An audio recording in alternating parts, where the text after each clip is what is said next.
Today I want to talk to you about something that's super important, and that is fair housing.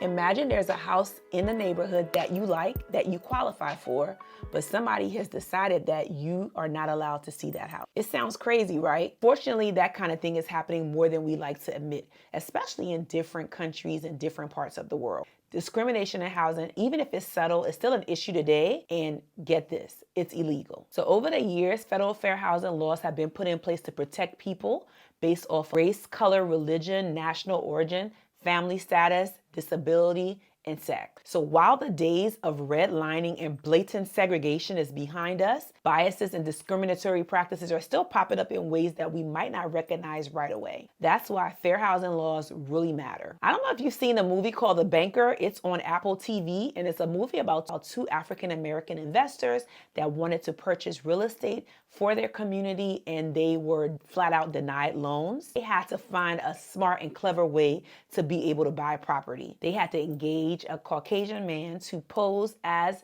them so that they could be able to purchase property in his name.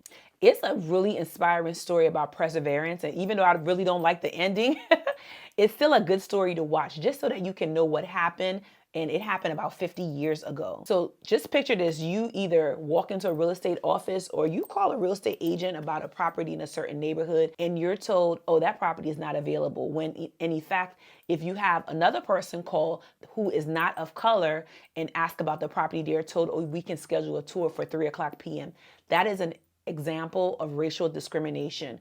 Or if you're looking for a property in a certain neighborhood and you're told, no, it might be better for you to go to this neighborhood because there might be more people like you, or there might be more people for your kids to play with. And that is a form of staring, and that is illegal. Or there's a property that comes up on the market and your agent tells you, no, I don't think that you're going to like that house. Not because it doesn't have the number of bedrooms and bathrooms or amenities that you want, but because they feel that you're not going to fit into the neighborhood. That's illegal. Staring is one of the ways that discrimination takes place. Another way that discrimination can take place is through redlining, is where banks draw a circle or draw a line around certain neighborhoods and say, no, we're not going to lend to these people. Or if they are going to lend, they're going to have like crazy interest rates, or they're going to do everything that they can do to deter people or put people in really bad mortgages that they're not going to be able to afford, and they end up losing the property, which is not cool at all. Under the federal fair housing law, all properties have to be available to all persons regardless of their race, their family status, or their color. The only discrimination right now is money. Do you have money to buy this house?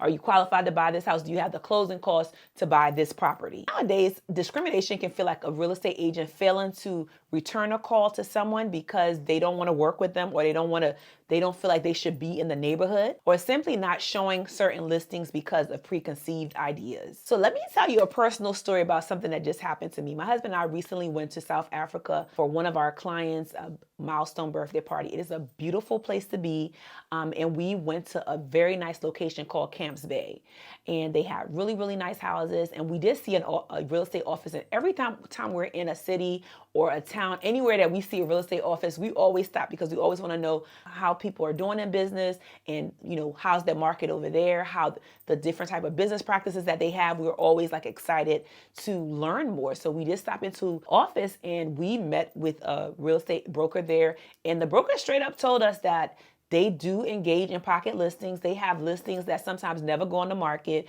They have certain clients in different parts of the world that when a listing comes up, they'll call them and tell them about it. And then the person will come in to go see the property. So there are people living in South Africa right now that don't know anything about these listings. They're not going to know when the listing comes on the market.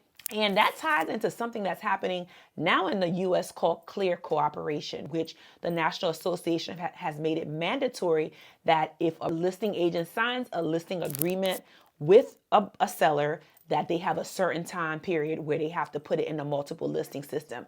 Unless the seller says that they only want to market it to the real estate agent's office, they will have to put it into the multiple listing system, and at some point it has to be made available to everyone. So at the end of the day, fair housing isn't just about rules and regulations, it's about basic human decency. Everybody has a right to any property as long as they qualify for it, and nobody has the right to tell someone where they can purchase and where they cannot. The reason why these laws and policies exist so that it's a level playing playing field so anybody can purchase in any area they want to as long as they can afford it. So what can we do as individuals? Well, if you're a real estate agent, you just want to state the current fair housing laws. Typically, to renew your license, that is a mandatory class that you have to take. So you just want to make sure you take those classes and you keep those things in mind. You just also want to just be conscious that you're not overtly discriminating against anybody. Also, if something feels off and somebody's telling you, oh, a listing isn't available in this area, and you still see it a couple of days from now, or you have somebody else call and that property is still available, you want to go ahead and report that person. So thank you for letting me share this important topic with you. I know it's not like cool or glamorous,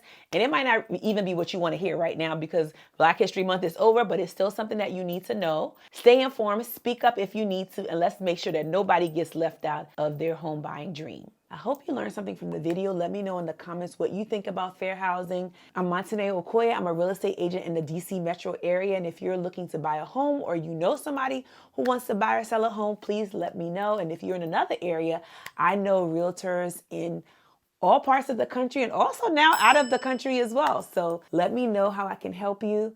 Have a great one.